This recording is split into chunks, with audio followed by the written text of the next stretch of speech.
Ok bong bồn ngọc nia bong bồn ngọc nia cho xômចូលមើលវីដេអូរបស់ខ្ញុំជួយចុច subscribe ឲ្យម្នាក់មួយផងបងប្អូនកូនក្មួយ thank you for watching my video អូខេចឹងបងប្អូនជួយចុច subscribe ផងដើម្បីបានឃើញវីដេអូខ្ញុំបន្តទៀតបងប្អូនខ្ញុំមិនសូវជាពូកែខាងកាត់តវីដេអូទេបងប្អូនអើយចឹងចេះតែថតធម្មតាក៏បង្ហោះធម្មតាដែរបងប្អូន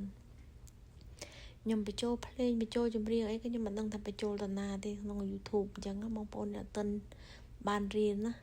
ចាំមើលខ្ញុំរៀនខ្ញុំរកកន្លែងបញ្ចូលភ្លេងបញ្ចូលចម្រៀងក្នុង YouTube អញ្ចឹងបងប្អូនទាំងអស់គ្នាកុំធុញទ្រាន់វីដេអូខ្ញុំណាសូមជួយគ្រប់ត្រូលផងបងប្អូនដើម្បីឲ្យ YouTube ខ្ញុំកាន់តែបានផ្ទុះអញ្ចឹងបងប្អូនអូខេឥឡូវបងប្អូនមកមើលការខ្ញុំហាត់ប្រាណនៅផ្ទះឥឡូវខ្ញុំហាត់នឹងកៅអីនឹងម្ដងបងប្អូនអញ្ចឹងយើងឃើញ YouTube គេបរៀនច្រើនណាស់បងប្អូនអើយប៉ុន្តែខ្ញុំចូលចិត្តក្បាច់នេះដែរព្រោះវាជួយក្បាលពោះបងប្អូនអញ្ចឹងក្បាលពោះខ្ញុំវាស្រកហើយប៉ុន្តែវានៅអាស្បែកក្រាស់អាស្បែកហ្នឹងតែយើងហាត់ឲ្យវាត្រឡប់មកវិញបងប្អូនមិនអញ្ចឹងទេមើលទៅយល់ដូចស្បែកអាយុ80អញ្ចឹងបងប្អូនអូខេចឹងបងប្អូនអរគ្នាវីដេអូហ្នឹងមានតែប៉ុណ្្នឹងឯងខ្ញុំថតជាការហាត់ប្រាណហាត់អីចឹងបងប្អូនមើលលេងយើងមិនបាច់ទៅកន្លែងជីមគេក៏បានដែរបងប្អូនយើងសើ4 10 20រៀល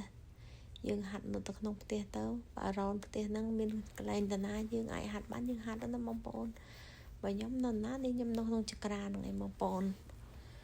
ហាត់ហើយក៏ធ្វើម្ហូបហើយរួចញ៉ាំហើយក៏ដល់ម៉ោងសារ៉ាទៀតហើយមួយទឹកមួយអីសារ៉ាទៀតបងប្អូនហើយខ្ញុំញ៉ាំបានចេញទៅដើរទេបងប្អូនអើយIt's so tired ចឹងអត់បានទៅដើរទេ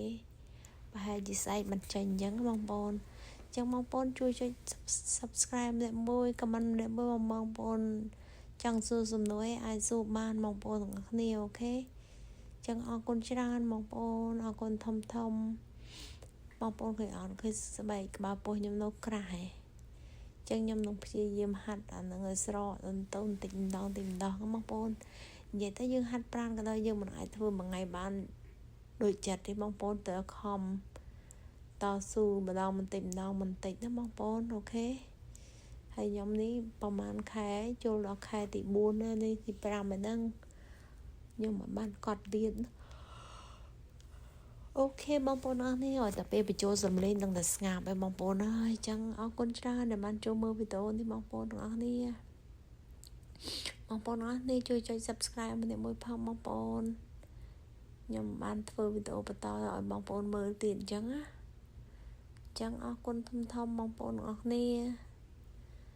សុខភាពយើងជាជំហានទី1ណាបងប្អូនសុខភាពយើងរឹងមាំលុយក៏យើងរកបានសុខភាពក៏យើងទទួលបានអូខេចឹងកុំគិតច្រើននាំគ្នា relax ធ្វើការរកលុយធម្មតាទៅហើយនឹងមានពេលទំនេរសមាធិខ្លះទៅណាបងប្អូនអូខេ thank you so much for watching